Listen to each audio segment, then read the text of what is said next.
दोस्तों a late walk 1915 में Robert Frost के पहले सक्सेसफुल पोएट्री कलेक्शन में से एक अ बॉयज विल में पब्लिश हुआ था। इस time poet first world war के वजह से अपनी फैमिली से दूर इंग्लैंड से अमेरिका वापस चले गए थे। इस वर्क की हर लाइन में जो सेंस ऑफ सैडनेस है वह पोएट की अपनी सैडनेस का सिग्नल हो सकता है, क्योंकि वह अपने लाइफ के मोस्टली टाइम डिप्रेशन से सफर कर रहे थे और यहाँ किसी अनफैमिलियर प्लेस में उनके अचानक अकेलेपन से भी क्रिएट हो सकता है। अ बॉयज विल की कई पोएम्स अकेलेपन और सैडनेस के थीम से रिलेटेड है और कई को रॉबर्ट फ्रॉस्ट ने ऑटोबायोग्राफिकल नेचर का भी माना।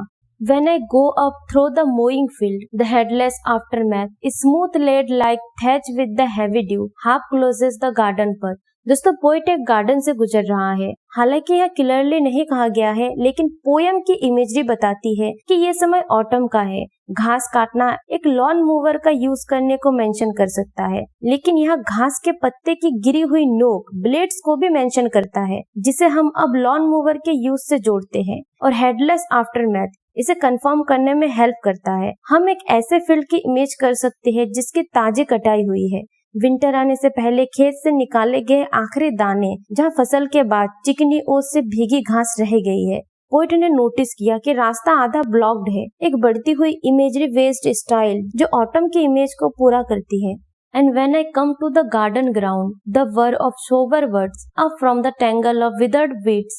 दोस्तों विदर्ड वीड्स का मतलब मुरझाया हुआ जंगली घास है। Is sadder than any words. दोस्तों पोएट आगे कहते हैं, बगीचे में चलते हुए बर्ड्स को भी शांत बिहेव करते हुए देखा। उन्होंने मुरझाए हुए वीड्स के टैंगल को भी मेंशन किया, जिससे गार्डन की एक डीप रिग्रेट भरी इमेज बनी है, जो कभी ब्यूटीफुल थी लेकिन अब मुड़ी हुई और टूटी हुई ब्राउन और येलो है। बर्ड्स की सोबरिटी यह देखते हुए कि सोबरिटी का मीनिंग नशे में ना होना हो सकता है या सीरियस या सैड होने का भी मेंशन कर सकता है, जैसा कि अनडाउटली यह इसका डिजायर्ड यूज है। पोएट को यह शो करने का काम करता है कि वे अकेले नहीं है, जो समर के सीजन को एप्रिशिएट कर रहे हैं। बर्ड्स भी सिंकिंग करते टाइम सैड लगते हैं, और क्यों ना हो, क्योंकि दोस्तों मुरझाई हुई घास के बीच बर्ड्स की चहचहाट की आवाज सैडनेस को फील कराती है। ज्यादातर बर्ड्स कोल्ड क्लाइमेट से बचते हैं और आने वाले कोल्ड से बचने के लिए लंबी दूरी तय करते हैं।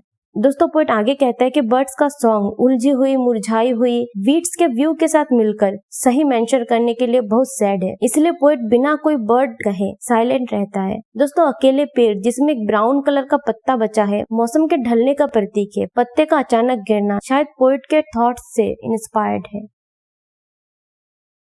A tree beside the wall stands bare, but a leaf that lingered brown, disturbed, I doubt not, by my thought, come softly rattling down.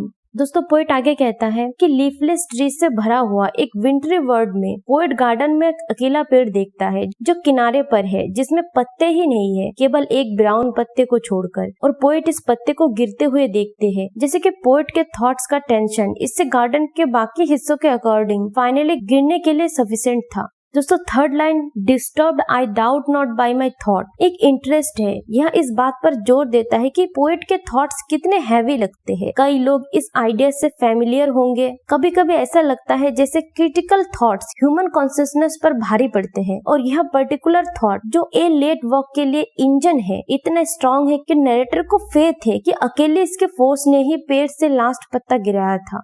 I end not far from my going forth by picking the faded blue of the last remaining aster flower to cry again to you. दोस्तों last stanza में poet कहते हैं कि जहाँ से उन्होंने starting की थी वहाँ से कुछ ही दूरी पर पोएट को लाइफ का एक और सिग्नल मिलता है, एक faded blue Daisy, because आस्टर is part of that family of plant. दोस्तों पोएट का कहने का मतलब है कि ब्यूटी का एक फाइनल साइन, लास्ट फ्लावर जिसे चुना जा सकता है और एक अननोन पर्सन को देने के लिए एक ट्रेजर के रूप में रखा जा सकता है। A lover perhaps a friend. Poet ऐसा नहीं कहते हैं, लेकिन ऐसा करने की ऑलमोस्ट नीड भी नहीं है। दोस्तों पोएट का कहने का मतलब है कि वर्ल्ड के कोल्ड एंड डार्क में बदलने से पहले ब्यूटी के फाइनल समरी को कैप्चरिंग की फीलिंग एक पावरफुल इमेज है। ब्राउन और मुरझाए हुए कलर से भरी पोएम के बीच ब्लू फ्लावर सबसे ब्राइटेस्ट कलर है, और पोएम में कलर ठीक उसी तरह है जिससे पोएट की जर्नी में कलर का एंट्री एकदम एंड में होता है।